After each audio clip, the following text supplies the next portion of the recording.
internationally recognized yoga practitioner and also a really amazing and successful entrepreneur, if I do say so myself. And Amy, it's just great to have you here, and nice to connect with you. And I thought what we could do today is share some kind of success tips and some guidance and some strategies for people out there who are looking to grow their businesses, to diversify their income, to really become like conscious entrepreneurs, because I think that's what you and I are both really about. And you know, knowing you and your journey, I just think you have so much to offer, and thought maybe we could just kind of jump in and just spend a few minutes just sharing a little bit about more about your story than mine, because I share mine all the time, and I'm sure my followers are a little sick of hearing it. So I'd love to hear a little from you about where you're at in the process, and maybe in particular just some of the inner work that you do, and a little bit about your daily kind of routine and getting yourself kind of oriented towards success. And so yeah, if that makes sense, why don't we just jump in and see where it goes. Well, thanks, Kevin. It's so great to hang with you always. And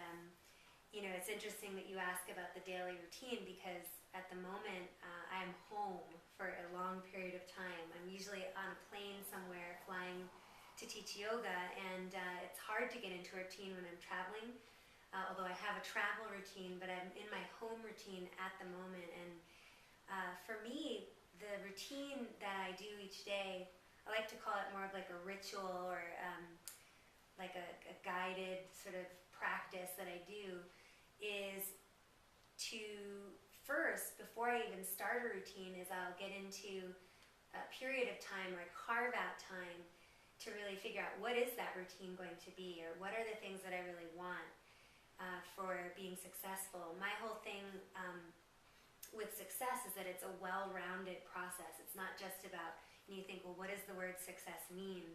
You know, is it about, you know, you kind of go like, well, money, I want to be successful in my career, or money or something. But success to me is, it's all that, but it's also, you know, are you doing the recreational things you want to do, or hobbies that you've always wanted to try? Are there dance lessons, or, you know, skydiving? Is there something you haven't done yet that you really want to do in this lifetime? Yeah.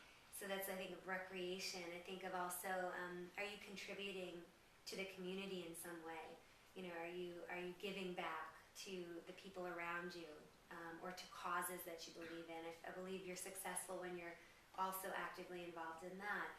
Are you successful in your relationships, in your friendships, your partner, all of those things? So, you know, and your career and all that. So it's a very well-rounded idea in success. And so for me, I have to first know what I want, and what's important to me, and where I'd like to be in all those different areas. Yeah. So then once I've carved out the time, I've written down, like, you know, reasonable, good goals that that I want to work toward, then I put them in a list, and I actually use little 3x5 cards, and I read those cards every single day, because if I don't read them, I'm not thinking of like, well, what action steps would I take to get to that goal?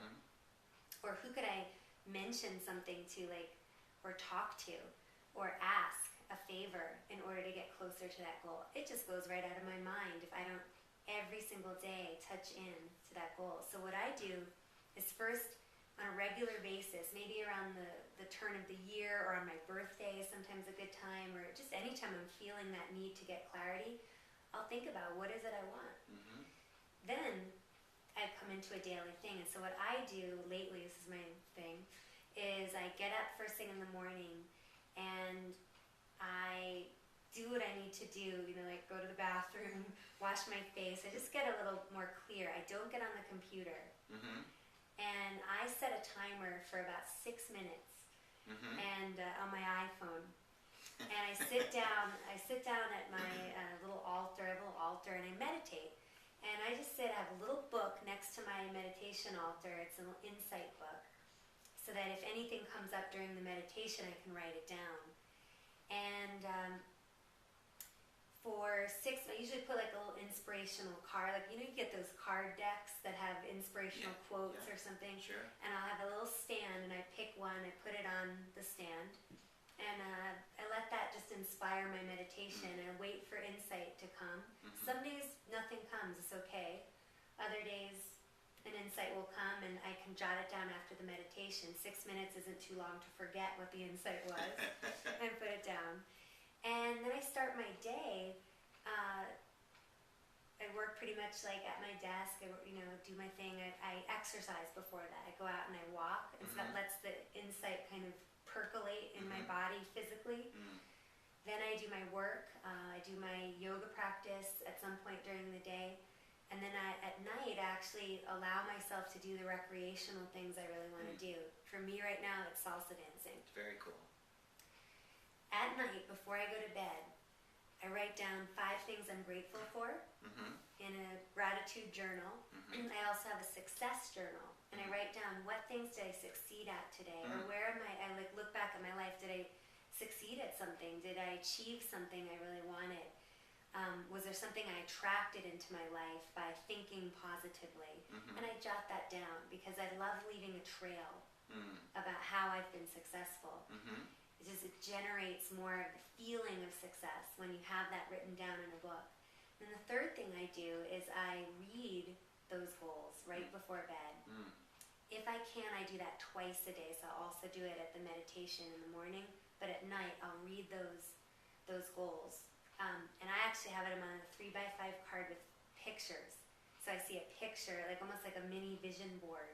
You kind of heard vision boarding before. And I'll look at that, flip through each one, and kind of feel each goal, like what it feels like, what it looks like, see the picture in my mind.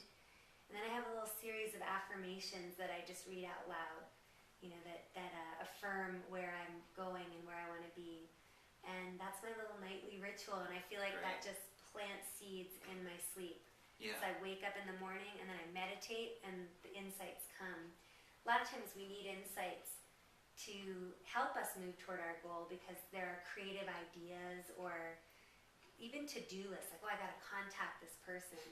So I like insights. I like being in a creative space. So those insights come in. So that's my kind of my daily thing. That makes total sense. And what I really appreciate about what you're saying is just there's this definite sense of like consciously training your mind to focus on what you want, to focus on the positive aspect of each day, on what's actually working for you.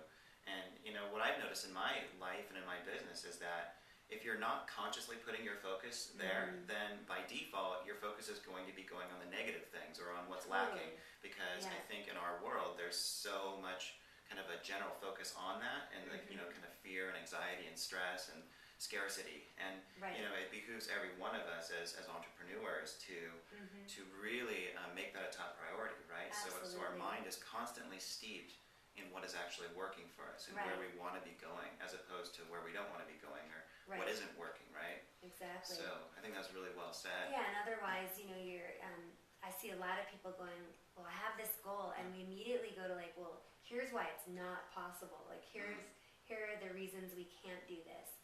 Or here are the justifications or concerns about why this isn't going to happen. And so we go from, mission possible to mission impossible. Yeah, totally. So I think having that bolster, that anchor of meditative and contemplative time that you put in every day, you think, well, I don't have the 6 minutes, or I don't have the hour to do that, but when you do that, you're actually so much more productive towards your goals because you've taken that time. So that time almost like helps you expand time. We have a word in Sanskrit, it's called kalapurnata. It means to live in the fullness of time. But you have to expand time by actually contracting a little bit and taking up some time to really go out. In 6 minutes, I mean, all things considered, that has to be workable for just about anybody. Like, if you can't get 6 minutes in, then we have some real issues, and right? some, and some hours of contemplation, in little spurts, not on a daily basis, but again, like 3-5 times a year, even spending a weekend just to hone in on that stuff. For sure.